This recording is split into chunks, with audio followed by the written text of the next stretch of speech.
What is up, guys? Welcome back to Gamebird Classic. We have an exciting tidbit of information for you today. Sony has officially revealed the PlayStation 5 controller along with some information with it. Now, I normally cover Nintendo, the Switch, and Switch gaming, but I'm also a huge PlayStation fan, and I thought it would be a lot of fun to cover some of the big PlayStation 5 news as well as PlayStation 5 games that I'm personally excited for, just because it's something that I'm generally really passionate about. So without further ado, let's dig right in.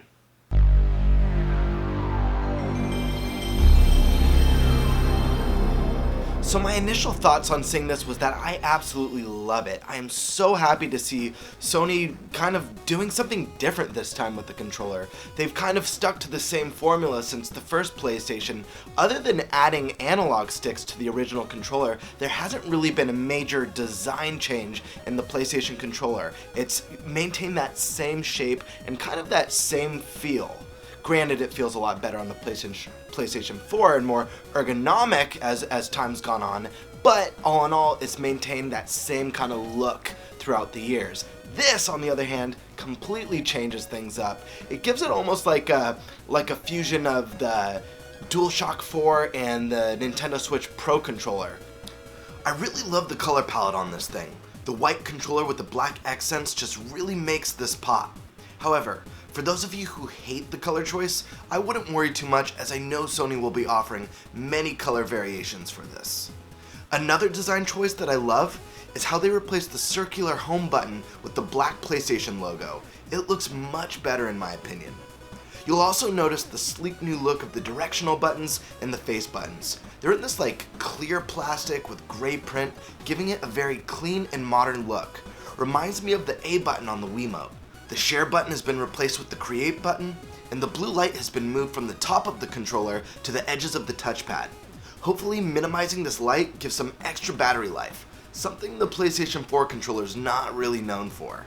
This controller features a built-in microphone, built-in speakers, a headphone jack, a brand new USB-C charging port, thank you for that Sony, as well as adaptive triggers, which Sony described as, let's say you're playing a game and you're drawing back a bowstring, you'll actually feel resistance in the triggers, which sounds really cool. The controller also has haptic feedback, which sounds like Sony's take on Nintendo's HD Rumble and the Switch Joy-Cons. If you recall, Nintendo had that game 1-2 Switch, where you could take the Joy-Cons and tilt them and feel and count how many marbles were in the controller, as well as my personal favorite, milking the cow.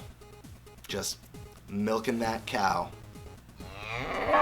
I'm going to leave a link in the description box down below for you guys so you can read all the information there. But all in all, I'm really excited about this. The big thing is going to be, what does this controller actually feel like in our hands? That's going to be the big test. And I'm sure the big question that's on everyone's minds after seeing this is, what's the console going to look like? Well, I'm sure we're going to find out very, very soon.